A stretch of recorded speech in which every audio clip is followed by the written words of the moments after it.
about your family? Okay, I'm an L7. I'm an L7 to anybody. L7, by the way, again, to explain, is if you make one finger an L on your left hand, and your other finger an L on your other hand, and twist them. Do that again. Show the camera. Put them closer together. No, it's supposed to make it to a square. See? Okay. And that's what an L7 is. Okay. I'm sure learned a lot about homeless talk. A 5150 is a person that's not quite half there. Okay. And I don't know any other homeless terms, but what did we buy at the 99-cent store today? A lot of groceries that we need here for our home improvement, Extreme Mat. I'm sure you don't have, this is Dave back at you again on January 20th. I go by Dave, my name is Aaron David Kabak, so many of you know me by Dave Aaron.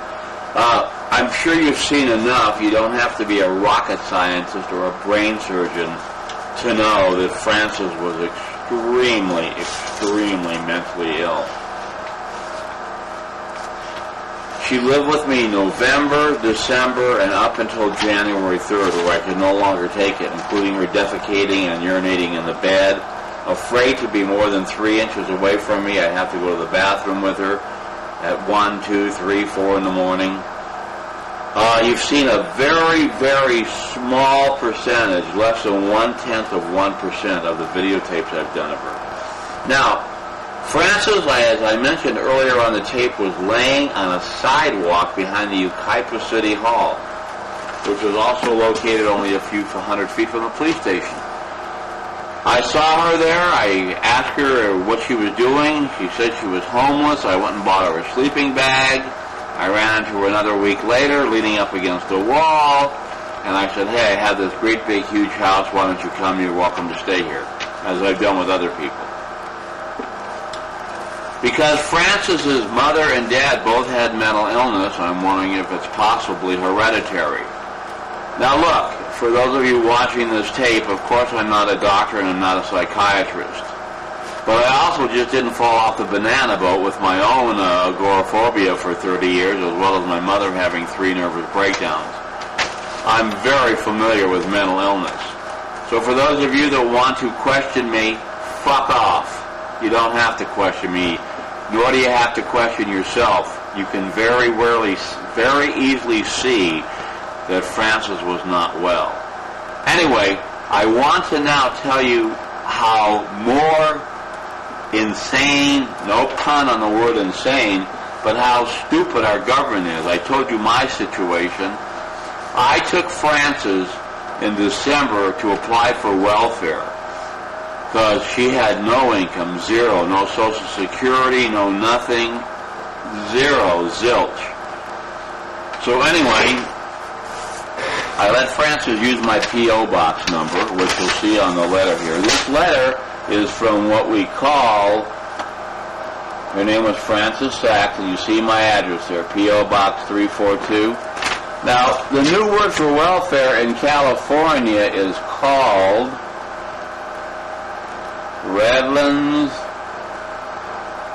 TAD ESP Child Care, and you see the address here. Let me move now over to her social worker, Darla Ray. You see the phone number there, 335-3271.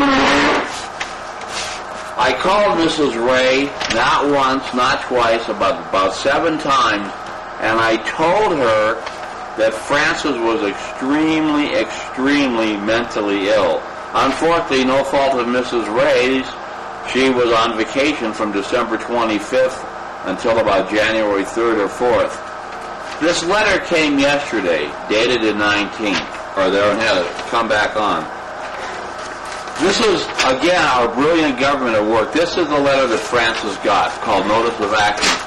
I showed you some of it a few seconds ago, but mainly pay attention to this part right here. It says, as of 1/14/2008, the county has denied your food stamps. Here's why. You failed to report a change in your household circumstances. specifically your household residence, including the current address, the household composition, and shelter and utility expenses. Real brilliant, Department of Welfare, real brilliant. This woman couldn't tell you what half of 5 was, and you expect her to be able to tell you that she's in a mental ward someplace? On the 3rd of January, you'll find a police report at the Ukaipa police station where I had to have her taken away. I could no longer handle it. They took her to a place called Arrowhead Medical Regional Center, or Arrowhead Hospital in Colton, California. From there, they will not tell me where she is. Perhaps somebody knows where she is. I doubt it. Her name is Frances Sachs. One of the most extreme cases of mental illness any of you will ever see.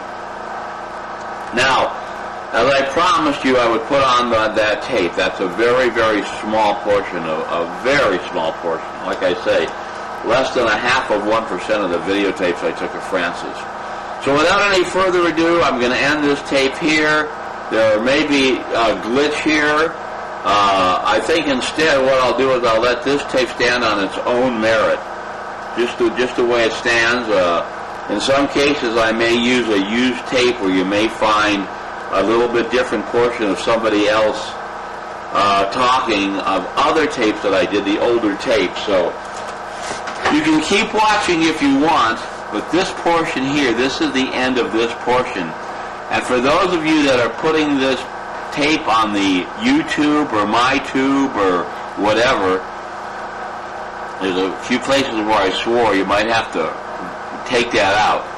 So anyway, without any further ado, I'm going to stick the little the end symbol. Just because it says the end, in some situations it may not be the end. So we'll end this with my wonderful service dog, Jack. The end. So we'll end this with my wonderful service dog, Jack. You know, they say that a dog is man's best friend. I can't tell you what this dog did for me. Although my mother lost her home, he did help me cure me of agoraphobia, along with some wonderful help from the Veterans Administration. And that was basically some medication. So in closing now, this is Video Dave, a.k.a. Dave Aaron D. K-Back, saying if your tape has more information on it, there'll be a slight glitch where I use the used tape. If not, let me take this time to wish you a great day. Mr. News Director, Mr. Assignment Editor, get this story out. Get it out. I'm tired of sending you letters, tapes, mail. Get it out. Get me my money that I'm owed. And thank you very much for watching the entire tape. Yes, I am a wanted criminal, and I sure hope you'll turn me in. Turn me in for taking care of my sick mother. With that said, I'm out. Either keep watching the tape or turn it off. For those of you putting this on the internet, use your best judgment. Bye now. And tomorrow, of course, is Martin Luther King holiday. Tomorrow will be Monday, January 14th.